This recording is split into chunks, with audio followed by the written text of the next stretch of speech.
Hi there, I'm Professor Blackmore, and I want to welcome you to another episode of the ProfessorBlackmore.com Paralegals podcast.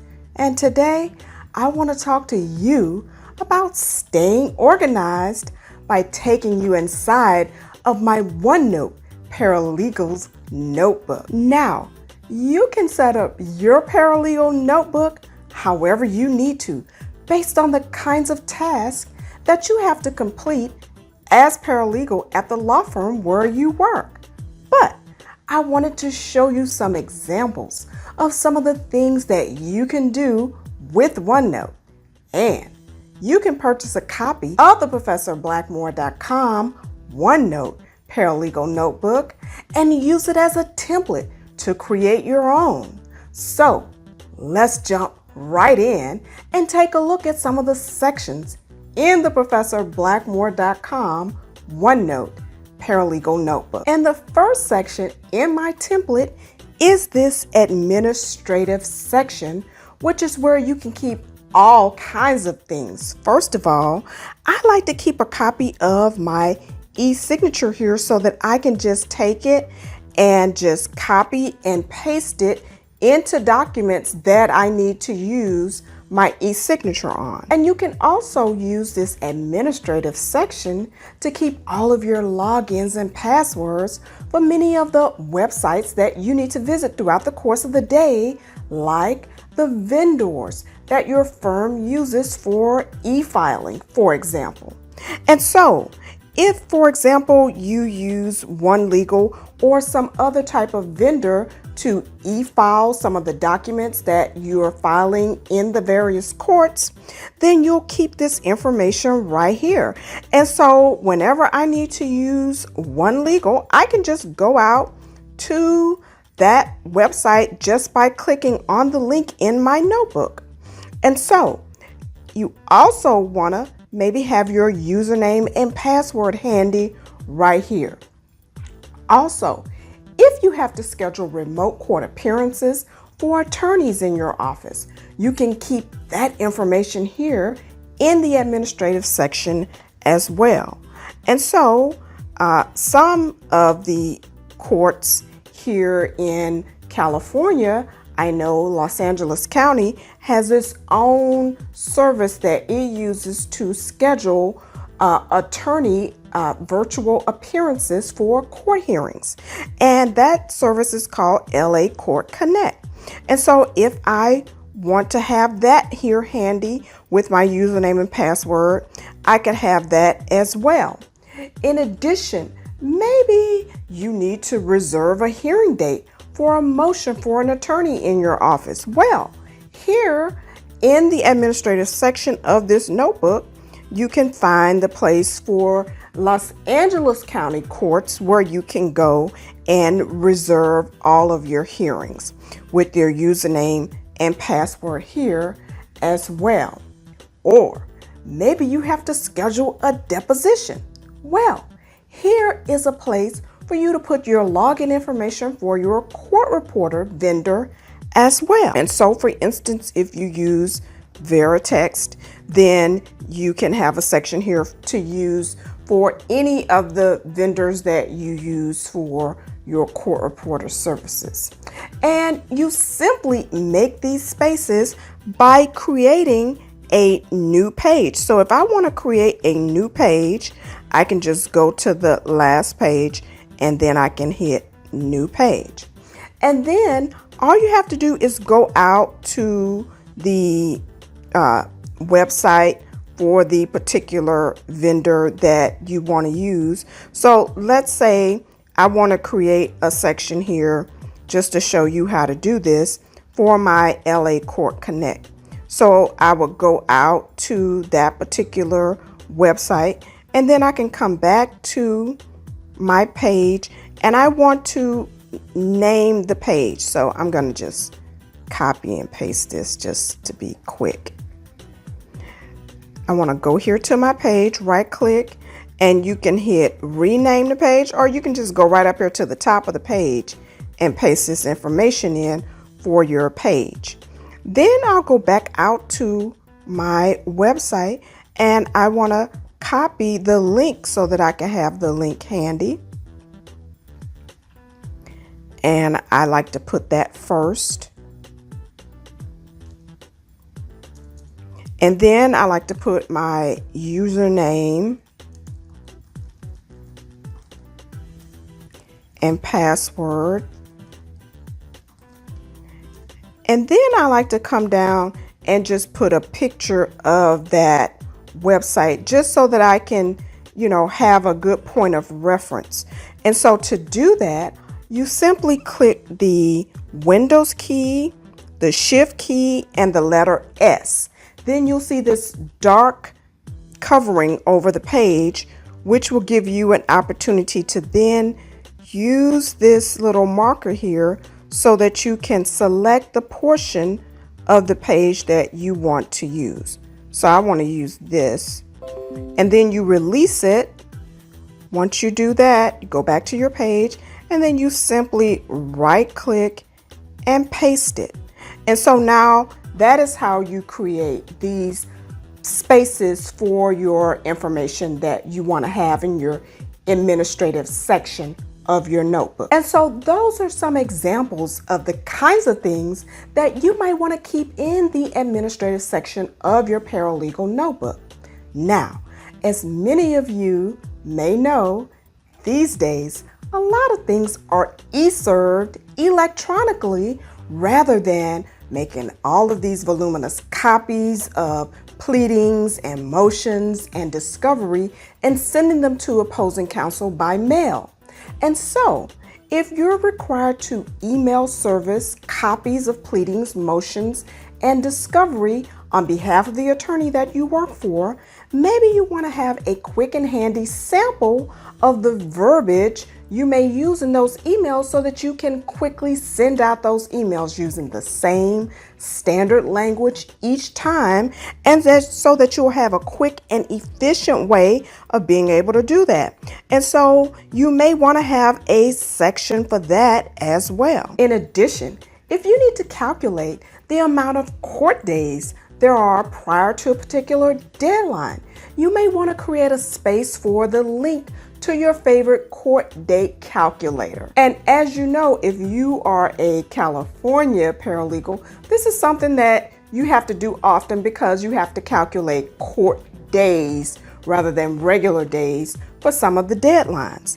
And so let's just say, for instance, I want to have, and this is my favorite court date calculator that I like to use, and so I'm going to go out to that website as well. And when you go out here, let's say you have a hearing that's set to take place on May 5th, for instance. And so you just click on the date of your hearing, and then you'll see it'll come up in yellow. And then if I want to calculate 9 court days prior to that hearing, so that I can create a deadline for the opposition to that particular motion, then I'm going to put -9 here, and then I'm going to go over and hit calculate, and it lets me know that 9 court days before a May 5th hearing is April 24th. And so if you like to have a handy place for your court day calculator, then this may be also a section that you want to create in your notebook. In addition, I also have a place for all of my different cheat sheets that I like to use, like the Professor Blackmore Deadlines cheat sheet based on the California Rules of Civil Procedure. So, for instance, I can keep information in this section like the deadline to file an opposition to a deposition notice, for example. Or I also have a cheat sheet for my Los Angeles subpoenas. And so all of the information that I need for sending out third-party subpoenas with notice to consumer, I have all of the steps for this that you need to follow to calculate those deadlines for the notice period and for sending out the subpoena and the deadline for when the party should respond to the subpoena, and so I have a section here for that as well. Then I have a section where you can keep all of the information for the courts where the attorney has most of their cases. And so you may want to create your different types of subpages in this particular section. For example, all of the different courts I have listed here: Los Angeles County Court, Orange County, San Diego, Ventura. And so when you have these subpage sections in your notebook, you can retract them as needed if you don't want to see all of the information. So let's just say that I'm interested in seeing only the information for Orange County. I can open up that particular section. And so you might like to create pages and subpages in this section for a courtroom directory with handy phone numbers to all of the courts in the Los Angeles County Superior Court. For example, with a direct link to the website for quick and easy reference. And so in addition to being able to go out to the website, I have a listing here that I have printed of all of those numbers for those particular departments. Or you can just simply use the link to go out to the particular website and read it there as well. And here is a subpage for quick and easy access to the court's tentative rulings. And we also have one here for the court's local rules. And this brings me to one of the reasons that I just love OneNote. And that is because you can print these local rules directly to this page if that is your preference. So whenever I want to print something directly into OneNote, I follow this procedure that I'm going to show you right now. And so the first thing you want to do is you want to create your new subpage. And so you just hit this new page button here. And then you first want to go ahead and name the page. So this is going to be our LASC, or Los Angeles Superior Court Local Rules. And then you just navigate out to the place where the website is. And then you can go through that process again of hitting your Windows key, Shift key, and the letter S if you want to take a quick snapshot of this page.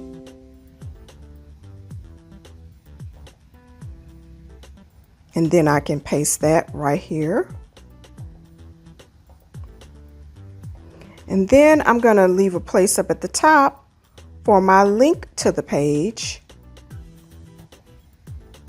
And I just right click on the link and copy and paste it into my page. And then now when I go out to that particular website and I see the Civil Division local rules here, so I'm going to click on those. And now I can print this local rules directly into my OneNote space that I have now created for this. And so you just go over to the print button, and in your printers, when you download your free copy of OneNote, a copy of a OneNote for Windows 10 printer is also downloaded into that particular app, so that now you can print directly into your OneNote spaces. And so now I can hit print. And when I do that, you'll see it takes a little while, especially if it's something that 70 pages like this. And so you will want to wait, because you will see this icon here will light up when the printer has completed its process for printing. And so you'll see this flashing, it'll flash yellow here on the icon, letting you know that it's ready. And so when it is, then that page that you have created, now you can select that specific page. And when you do, now you can click OK, and it will print directly onto that page. And as you can see here, I now have a copy of the entire local rules right here in my notebook. Now, you can click on these buttons. It'll expand the page to 100% so that you can see what's in those local rules. Okay, you might also like to have a copy of the California Judicial Council forms. So you can create a section for that for easy access so that you can just go out to that particular, so I'm going to press this button right here for page width, then it will snap the page to the viewing space here. I'll go out there, and for whatever type of Judicial Council form, let's say you want a subpoena, you can hit search and it'll show you all of the different subpoenas that are in the Judicial Council form catalog. And so you have a nice handy way of being able to get over to this website very easily. Now, earlier I was talking about notice to consumer. So here is a notice to consumer, a copy of that, if I want to come out here and get a copy of that as well. Now, you might also like to have a place where you can have a quick access to whatever legal research you use, whether it might be Westlaw or Lexis. So you want to have your easy sign-on link here, and your username and password information, you'll want to put that here as well. And so this is how you can keep all of the materials and everything you need to efficiently complete all of your daily and weekly paralegal tasks and have it all in one place. It saves a lot of time to be able to go to one place for everything you need. Now, in addition, as a bonus, when you purchase a copy of the ProfessorBlackmore.com OneNote Paralegal Notebook, you'll have access to my California Paralegals Handbook with a lot of useful tips, including this deadlines chart, which is included in the handbook. And as you can see here, it has all kinds of deadlines for answers for all kinds of discovery, jury fees, motion for new trial, notice of deposition, and so on and so forth. And then the book goes into providing you with all kinds of handy samples, like this sample complaint, or if you go down just a few more pages, you'll see here in 1-111 that there is a copy of a sample answer. And so you can see it shows you how the summons and complaint should be, the summons for the complaint should be prepared. And then there's a copy of a sample answer here. And so it has all of the affirmative defenses for the sample answer. In addition, if you go down just a few more pages, you'll see all of the different samples that you have available. And there is a sample deposition notice here on 1-131. And so it shows you how to prepare a notice of deposition. And so I wonder if you might consider making your own OneNote Paralegal Notebook. Please let me know by leaving your comments in the comment section below. And if you found these tips useful, I hope you'll give me a big thumbs up. And please also consider donating to this video and to my channel by using the Professor Blackmore Cash App. And I want to also ask that you please subscribe to my YouTube channel and click the bell so you'll be notified whenever I come back with more business and law office productivity tips, including paralegal tips. And if you'd like to purchase a copy of the ProfessorBlackmore.com OneNote Paralegal Notebook Template, please visit me on my website at ProfessorBlackmore.com. And please also follow me on TikTok and Instagram.